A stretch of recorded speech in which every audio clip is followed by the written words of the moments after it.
تمہیں پتا ہے کہ تمہارے پاس ایک بہت قیمتی چیز ہے جو بہت کم لوگوں کے پاس ہوتی ہے، وہ انہی کو ملتی ہے جن کو اللہ تعالیٰ پسند فرماتا ہے، جن کو وہ اپنے لیے چن لیتا ہے۔ پتا ہے وہ چیز کیا ہے؟ تمہارا بار بار دعا کے لیے ہاتھ اٹھانا، تمہارا درد میں ڈوبا دل جو اس کی رحمت کا منتظر ہے۔ اس دل کو اپنے رب کی رحمت سے مایوس مت کرنا، کیونکہ جہاں مایوسی جنم لیتی ہے اس دل سے رحمت کی امید ختم ہو جاتی ہے، اس کی زندگی پر معجزوں کے دروازے بند ہو جاتے ہیں۔ اگر تمہارے پاس امید کے چند جگنو ہیں تو تمہاری زندگی میں آنے والے ہر اندھیرے ان چند جگنوؤں سے منور ہو جائیں گے۔ تو اللہ نے تمہیں امید عطا کی ہے نا، تو بے فکر ہو جاؤ۔ اپنی دعا کی اپنی عرضی کے بعد صبر سے اپنے پھل ملنے کا انتظار کرو۔ تمہارے پھل کے پکنے میں ابھی وقت باقی ہے، اسے موسم کی سختیاں جھیل لینے دو، طوفان اور بارشوں کا مقابلہ کر لینے دو۔ جب یہ پھل تمہارے ہاتھ میں آئے گا تو تمہارا ہر شکوہ تشکر میں بدل جائے گا۔ اگر تمہارے پاس امید سے بھرا دل ہے تو تم بہت امیر ہو، اللہ کے پسندیدہ ہو۔ اگر یہ نہیں ہے تو کوئی بھی طاقت تمہاری زندگی کے اندھیروں کو مٹا نہیں سکتی۔ تم ہمیشہ یہی دائم رہو گے۔ نہ قبول ہونے والی دعا قبول ہو جانے والی دعا سے بڑے معجزے لاتی ہے، وہ معجزے جو آج تک نہ کسی آنکھ نے دیکھے نہ کسی کان نے سنے ہوں۔ اگر تمہاری نیت سچی ہے تو کسی چیز کے نہ ملنے پر غم نہ کرو۔ اپنی زندگی کو اندھیروں کے حوالے مت کرو۔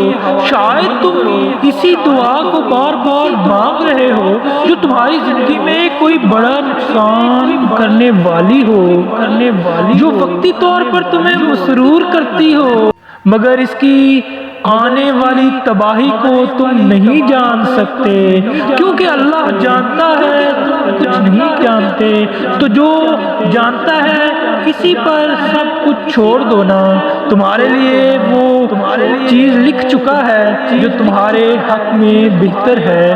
وہ تو تم سے اتنی محبت کرتا ہے کہ تمہیں غلط چیز کا انتخاب، غلط شخص کا انتخاب نہیں کرنے دے سکتا۔ جسے اس نے تمہارے لیے چنا ہے وہ تمہارے اس انتخاب سے کئی گنا بہتر ہے، جسے پانے کی چاہت میں تم اس کے سامنے روتے ہو۔ اللہ تعالیٰ دعا کو تمہاری زبان پر لانے سے پہلے تمہارے نصیب کا حصہ بنا دے گا۔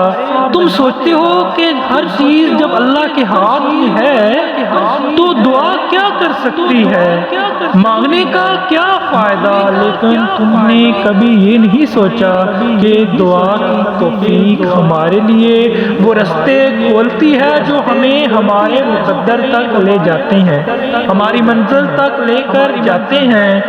اس لیے دعا مانگنا مت چھوڑو۔ کسی چیز کو پانے کی چاہ بری نہیں ہے، کیونکہ تمہارا دل ہر طرح کی خواہش سے مل کر بنا ہے۔ یہ خواہشیں ہی ہیں جو تمہیں اس کے در پر جانے کی توفیق دیتی ہیں، یہ اس رب تک لے جاتی ہیں جس کا کن ہمارے لیے معجزہ بن جاتا ہے۔ تم ضرور چاہت کرو، تم ضرور خواہشیں کرو۔ جب اس چیز کی چاہت تمہیں دعا تک لے کر آ جائے اور دعا سے بھی وہ چیز نہ ملے تو خوش ہو جاؤ کہ تمہارے لیے اللہ نے اس سے کئی گنا بڑھ کر عطا کا ارادہ کر لیا ہے۔ حضرت علی رضی اللہ تعالیٰ عنہ نے فرمایا، جب کوئی چیز مجھے دعا سے مل جاتی ہے تو میں خوش ہو جاتا ہوں، لیکن جب کوئی خواہش مجھے دعا سے بھی نہ ملے تو میں اور زیادہ خوش ہو جاتا ہوں، کیونکہ اس میں میرے رب کی رضا ہے۔